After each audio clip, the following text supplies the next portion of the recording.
बिस्मिल्लाहिर्रहमानिर्रहीम। उम्मीद है आप सब खैरियत से होंगे। आज की इस वीडियो में हम पढ़ने जा रहे हैं पास्ट परफेक्ट टेंस।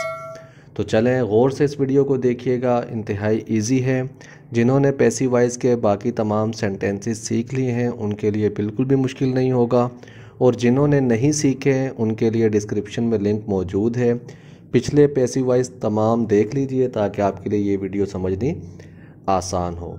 तो सबसे पहले हमें ये याद रखना होगा कि जब भी हम पास्ट परफेक्ट टेंस को एक्टिव वॉइस से पैसिव वॉइस बनाएंगे तो एक्टिव वॉइस के अंदर हेल्पिंग वर्ब हैड यूज हुआ होगा। हमने उसके बाद सिर्फ बीन लगा देना है, और ये इंतहाई इजी पर सेंटेंस है क्योंकि बाकी जो सेंटेंसेस गुजरे हैं उनमें हैज़ या हैव का डिफरेंस होता था, तो इसमें ऐसा कुछ भी नहीं है, सिर्फ हैड है। जब आप इसमें हैड देखें तो उसके बाद पैसिव वॉइस में बीन का इजाफा कर देंगे। तो चलें पहली मिसाल हम देखते हैं। हमारे पास पहली मिसाल है एक्टिव वॉइस की। They had left the party. They had left the party, इसका मतलब होगा कि वो पार्टी से जा चुके थे या उन्होंने पार्टी छोड़ दी थी। लीव का मतलब रुखसत होना भी होता है, रवाना होना भी होता है, पार्टी से चले जाना होता है। ठीक है, वो पार्टी से जा चुके थे। अब इसका जब पैसिव वॉइस हम बनाएंगे तो ऑब्जेक्ट जो है वो हम शुरू में ले आएंगे, जैसा कि हमें मालूम है। तो हमारे पास ऑब्जेक्ट है द पार्टी। इसको जब हम शुरू में लेकर आए तो हेड के साथ बीन का इजाफा करते हुए the party had been left by them. दूसरी मिसाल है हमारे पास, I had seen a beautiful sunset. मैं एक खूबसूरत सनसेट देख चुका था, यानी गुरूब आफ्ताब का मंज़र, एक खूबसूरत सूरज गुरूब होने का मंज़र मैं देख चुका था। तो इसका पैसिव वॉइस यानी ऑब्जेक्ट को हम शुरू में लेकर आएंगे तो अ ब्यूटीफुल सनसेट, ये पूरे का पूरा शुरू में आ जाएगा। A beautiful sunset had been seen by me. इसी तरह आगे हमारी तीसरी मिसाल है, you had missed the opportunity. आप मौका ज़ाया कर चुके थे। You had missed the opportunity, आप मौका ज़ाया कर चुके थे। द अपॉर्चुनिटी इसमें जो है वो हमारा ऑब्जेक्ट है, शुरू में आ जाएगा। तो पैसिव वॉइस बनेगा the opportunity had been missed by you.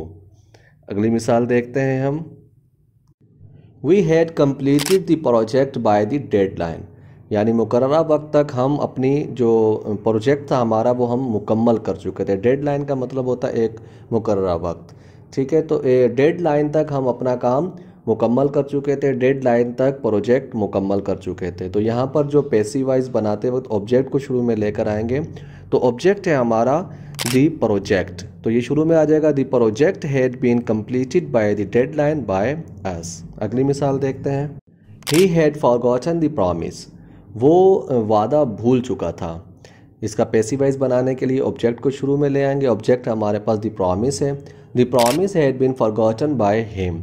तो प्यारे बच्चों, यहाँ पर हमारे पास्ट परफेक्ट एक्टिव वॉइस से पैसिव वॉइस जो है अफर्मेटिव सेंटेंसेस मुकम्मल हुए। अब हम इन्हीं को नेगेटिव में चेंज करना सीखेंगे और देखेंगे कि किस तरह से नेगेटिव बनते हैं। तो चलें पहली मिसाल है हमारी, एक्टिव वॉइस जुमला होगा हमारा, they had not left the party. वो पार्टी से नहीं गए थे या नहीं जा चुके थे, वो पार्टी से नहीं जा चुके थे। पैसिव वॉइस बनाने के लिए उसी तरह हम हेड के बाद नॉट लगा देंगे, the party had not been left by them. इसके बाद अगली मिसाल है हमारी, I had not seen a beautiful sunset.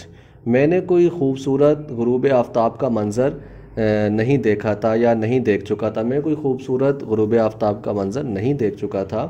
Passive voice बनेगा a beautiful sunset had not been seen by me. सूरज गुरूब होने का कोई खूबसूरत मंज़र मेरे ज़रिए नहीं देखा गया था। इसके बाद अगली मिसाल होगी हमारी, you had not missed the opportunity. आप मौका ज़ाया नहीं कर चुके थे। पैसिव वॉइस बनेगा the opportunity had not been missed by you. Next example होगी हमारी, we had not completed the project by the deadline. मुकर्ररा वक्त तक हम प्रोजेक्ट मुकम्मल नहीं कर चुके थे। पैसिव वॉइस बनेगा the project had not been completed by the deadline by us. अगली मिसाल है, he had not forgotten the promise. वो वादा नहीं भूल चुका था। उसने वादा नहीं भुलाया था या वो वादा नहीं भूल चुका था। पैसिव वॉइस बनेगा the promise had not been forgotten by him. तो ये प्यारे बच्चों हमारे नेगेटिव सेंटेंसेस भी मुकम्मल हुए। आप सोच रहे होंगे कि मैं इतनी तेज़ क्यों पढ़ा रहा हूँ, उसकी वजह ये है कि हम तमाम सेंटेंसेस पीछे पढ़ चुके हैं और अब आने वाले कोई सेंटेंसेस मुश्किल नहीं हैं, बिल्कुल इजी हैं। तो सिर्फ मैं फॉर्मेलिटी के तौर पर पैसिव वॉइस को मुकम्मल कर रहा हूँ, अदरवाइज़ ये बहुत ही अब इजी हो चुका आपके लिए, तो इसलिए इसको सरसरी तौर पर मैं मुकम्मल कर रहा हूँ ताकि आपके लिए एग्जांपल्स देखनी आसान हो जाए। तो अब हम इनके बनाए गए इंटरोगेटिव सेंटेंसेस, तो देखें पहला जुमला हमारा होगा had they left the party, क्या वो पार्टी से जा चुके थे। पैसिव वॉइस बनेगा had the party been left by them. इसी तरह अगली मिसाल है हमारी had I seen a beautiful sunset, क्या मैं गुरूब आफ्ताब का कोई खूबसूरत मंजर देख चुका था। पैसिव वॉइस होगा had a beautiful sunset been seen by me. Next example होगी had you missed the opportunity, क्या आप मौका ज़ाया कर चुके थे। पैसिव वॉइस होगा had the opportunity been missed by you. Next example होगी हमारी had we completed the project by the deadline, क्या हम मुकर्ररा वक्त तक प्रोजेक्ट मुकम्मल कर चुके थे। पैसिव वॉइस होगा had the project been completed by the deadline. आखिरी मिसाल प्यारे बच्चों इस वीडियो की हमारे पास had he forgotten the promise, क्या वो वादा भूल चुका था। तो इसका पैसिव वॉइस होगा had the promise been forgotten by him. तो ये हमारी आज की मुख्तसर सी वीडियो प्यारे बच्चों, जिसमें हमने पास्ट परफेक्ट सेंटेंसेस को एक्टिव वॉइस से पैसिव वॉइस बनाना सीखा। अब हमारी लास्ट वीडियो सिर्फ होगी पैसिव वॉइस की, और ये पैसिव वॉइस की पूरी क्लास हमारी मुकम्मल हो जाएगी। अल्लाह हाफिज़।